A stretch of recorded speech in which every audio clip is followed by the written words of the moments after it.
This is referred to as truth.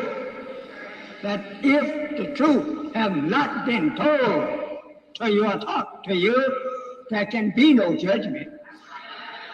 Because that you, being ignorant to the knowledge of the truth, God would be doing an unjust thing to punish you or destroy you along with the enemy of truth, because you didn't know the truth. But the Bible and the Holy Quran teaches you that you will know the truth. You don't believe it maybe, but this man standing before you this afternoon has been taught the truth of the Bible and Quran. Nothing left out. I'm fully armed with your answer.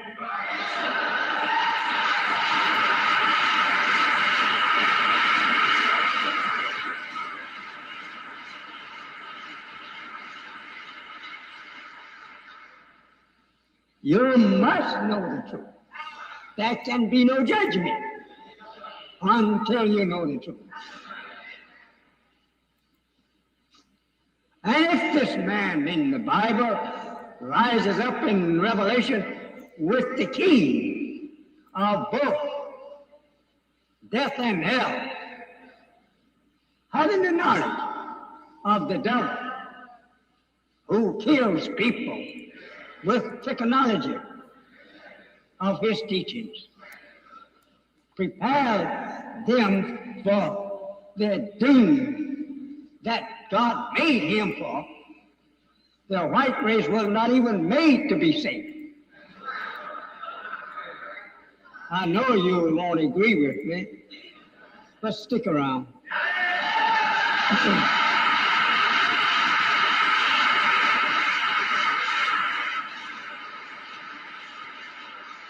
One of the professors from Chicago University, sitting in my house one day, he wanted to know, was not they some of them good?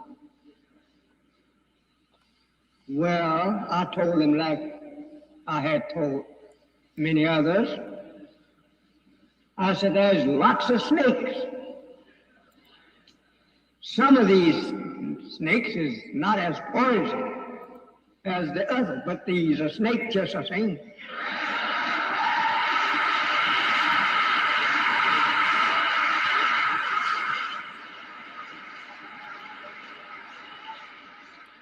This is the thing that Reverend Martin Luther King agreed with me on.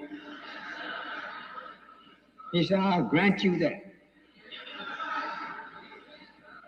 They may not be as evil as the other one, but they all are from the same stuff.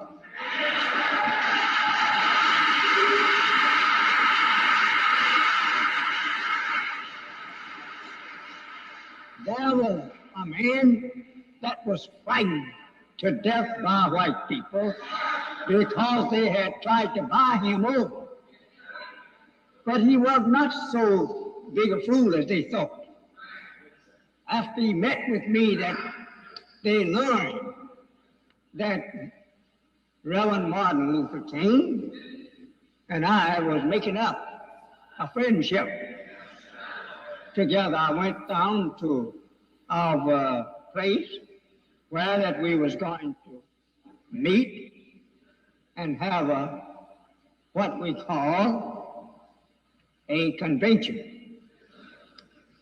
And when I got down to this place, I represented Martin Luther King, that he was a great man, and that he and I was getting along fine. He agreed with me, and I agree with him. Two agree with me. Not in his way. But Martin Luther King, he woke up right away. And the devil said, not there in front of my house with mechanical instruments on, listen to what we were saying. Then from that meeting on, they had made up their mind to kill Martin Luther King.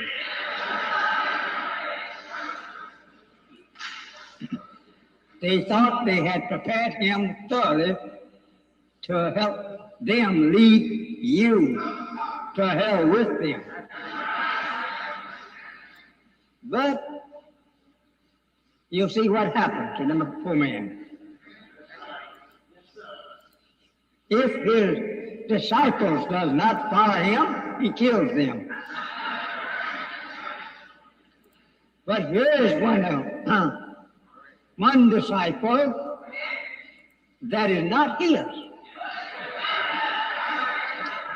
Long before I was born, God warned him to touch not mine anointing.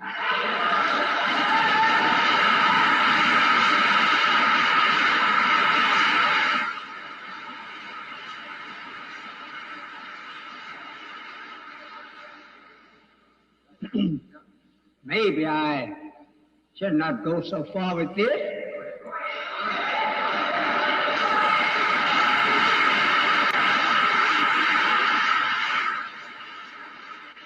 But, Reverend, you and our brothers, we are the blood and flesh of each other. And this same deceiver, this blue-eyed devil, that deceiving you to hold or stand on his side, preach Christianity, his religion. That same devil, he once had me in his camp. I didn't preach it. I never preached Christianity. But I thought I was going to be one. And my father was preaching it. And my grandfather was preaching it. And I thought I would rise up as the third in the family and correct these two men. I never believed it like they taught it. And my father and I would argue until finally I got him wavering. Every time he go to the church and preach, I follow him up that Monday morning on his sermon.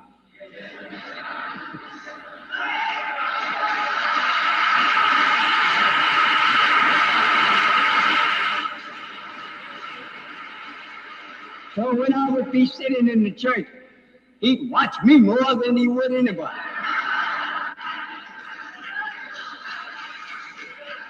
Because he know I am bound to take his sticks up with him Monday.